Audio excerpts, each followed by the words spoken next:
Hey guys, back with another video, and I think it's a very important video because it's a very important. This topic has to be made, like it has to be put out because I feel like not a lot of people are talking about this topic.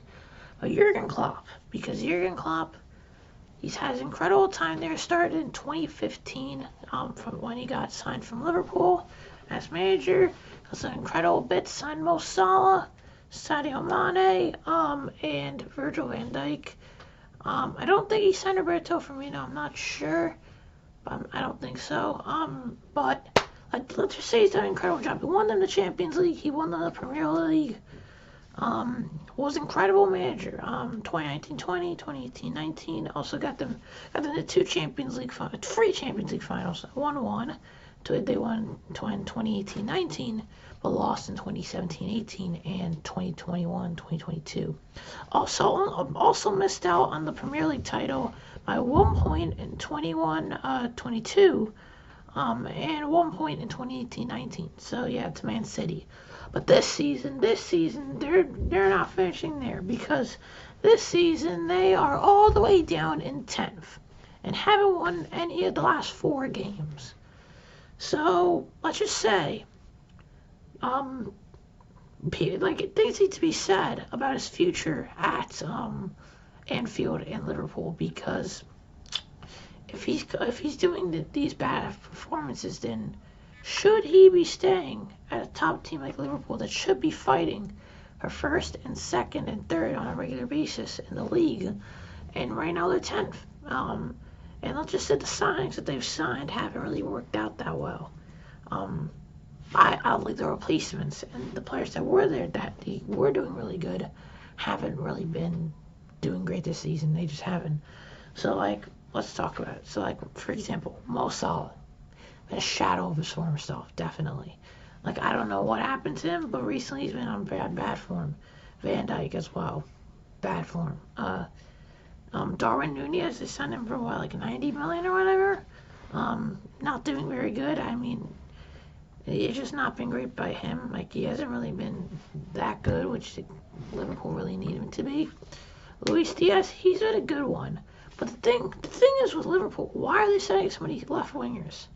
They had Diego Jota, signed Luis Diaz, okay, but I know Cody Gakpo's probably the best player in he had the most goal moments in Europe. But do they really need another left winger? It's 3 left wingers. So yeah, and let's just say the loss of Sadio Mane to Bayern was big. Roberto Firmino hasn't really gotten back to his best since 2019 or whatever, 2018. So and Mo Salah just hasn't been on it this season, and also and Jordan Henderson hasn't really been also that great. The wingbacks, Alexander-Arnold's been really bad this season, and Robertson has been okay. And also Joe Gomez, or the second center back, also hasn't been very good. So a lot of the team, there's really not been any shining spots. Let's just say any really good spots, because the team has been pretty awful this season. Yesterday, one example.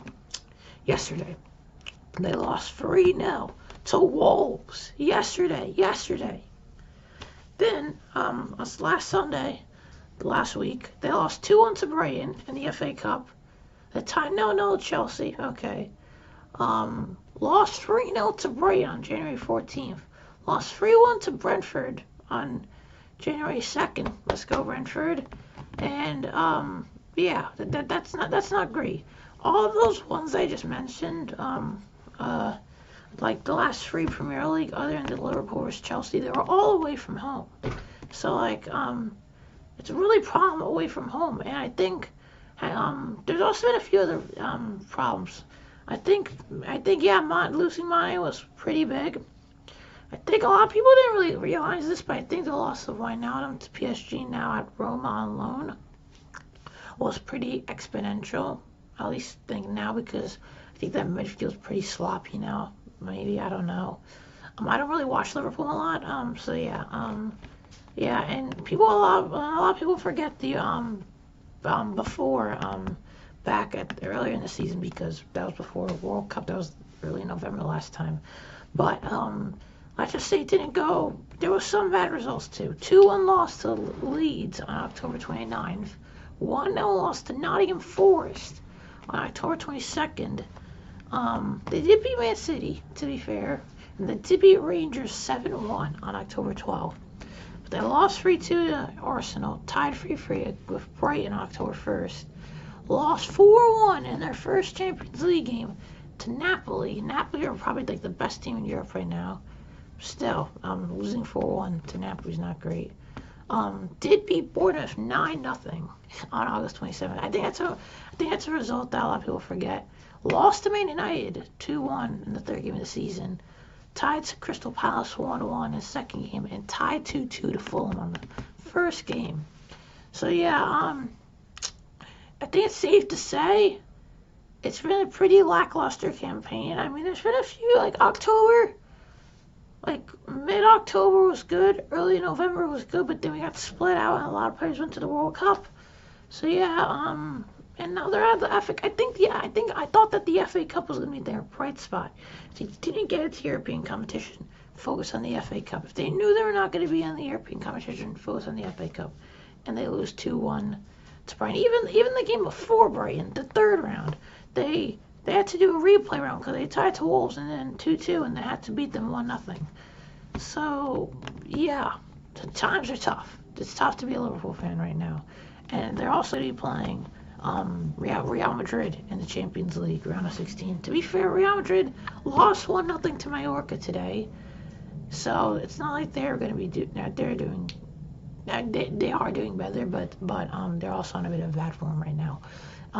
They got Everton and the Merseyside derby, Liverpool derby. Sean Dyche just won against Brighton yesterday, incredible result. But they do have Everton, and then they got Newcastle. Newcastle's going to be really hard. Everton, I think we could see Sean Dyche doing really well. And then Champions League. So let's just say the hope isn't looking very great for the rest of the season for Liverpool if they don't win that Champions League game against Real Madrid. Those two games, if they don't get through, I think it could turn into a season very much to forget if they don't get back into form. But you know what a lot of people forget is that 2020-21 they were also on terrible form. Although I do think that the form now is even worse than back then. And the funny thing is, back then they had no really good center backs. If you remember, Van Dijk, Matip were injured, and they had to play some of their really young center backs. And I think a lot of people forget that.